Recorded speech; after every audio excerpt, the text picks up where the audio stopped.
So here I am just going into some of the ways we can help children. If you've looked at that first clip of the ways that children deal with a traumatic event, it will give you a background as to understanding the ways to help. Ensuring safety is a major number one. Talking about it or any ways to get it out, to release the feelings. Getting more help if needed, absolutely vital. And normalizing the symptoms. Letting them understand that all of these things they're going through are normal.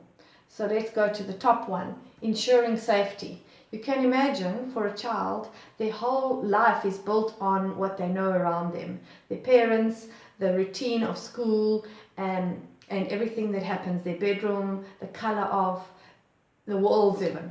So if this has been drastically threatened, and in some cases people have lost their homes, of course, then how can we expect children to feel safe in a new environment?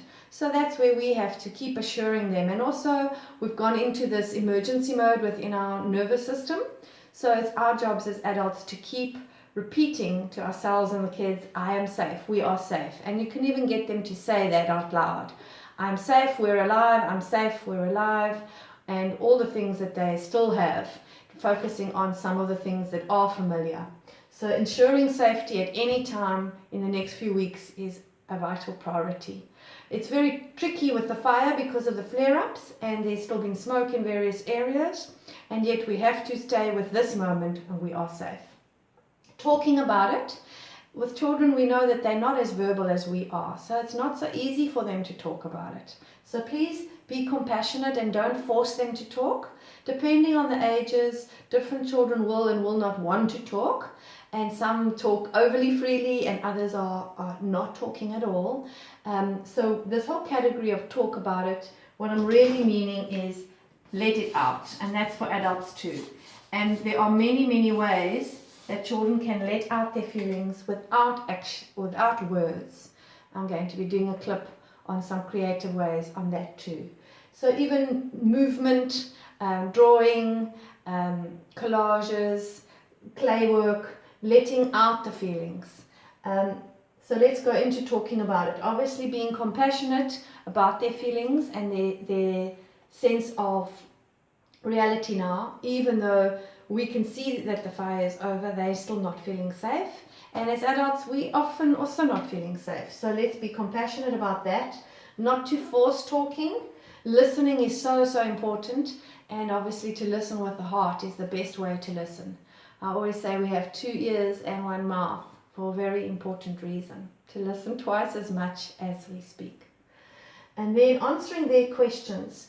Children, and in different ages this is different, but children don't have the same logic and reasoning that we do, and so they might have a lot of questions about what happened and why, and is it going to happen again, and to do with other people's homes, and all sorts of questions about the event. And just try and answer these as logically and calmly as you can, and if you don't know, then simply tell them they don't know.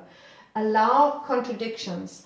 Often in their retelling of the event, they will also come up with various aspects that actually weren't true. That's okay. You don't need to correct them or punish them for that or whatever.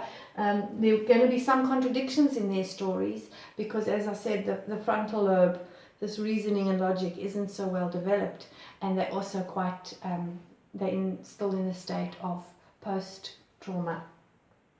Please, guys, avoid re-traumatizing them with showing them any of the footage on Facebook and social media, TV. I know we are kind of processing it too, but the more they see, it's just sticking in their little brains that are so impressionable.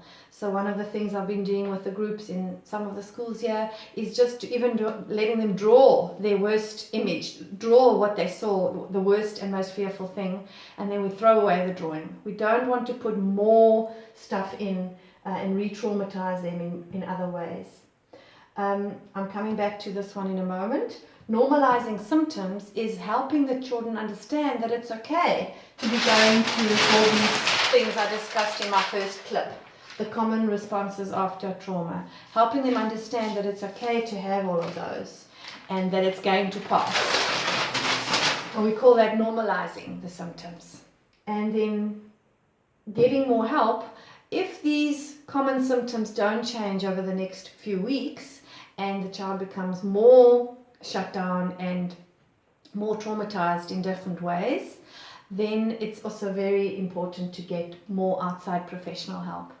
Obviously, in these early days, it's great if they have some kind of trauma debriefing, and if you can be supportive, then most of the symptoms, if this is their first trauma, a lot of their symptoms will subside and life can continue. So ensuring safety, I forgot to mention, please bring in their routines as fast as possible, get them into some forms of routine, answer their questions honestly, and let them know that in this moment the immediate emergency is over and that their brains can now rest. I talk about the little security guard inside their brains. So I hope this has been helpful, and I'm going to do another clip at some point on little creative ideas. In the Getting More Help, I also wanted to remind you all of yoga, breathing, mindfulness. These are essential and amazing tools to have right now with children, even 3 deep breaths, because it activates the parasympathetic, the rest part of the nervous system, and our nervous system has been in hyper alert, the sympathetic part of the brain. So I hope this helps.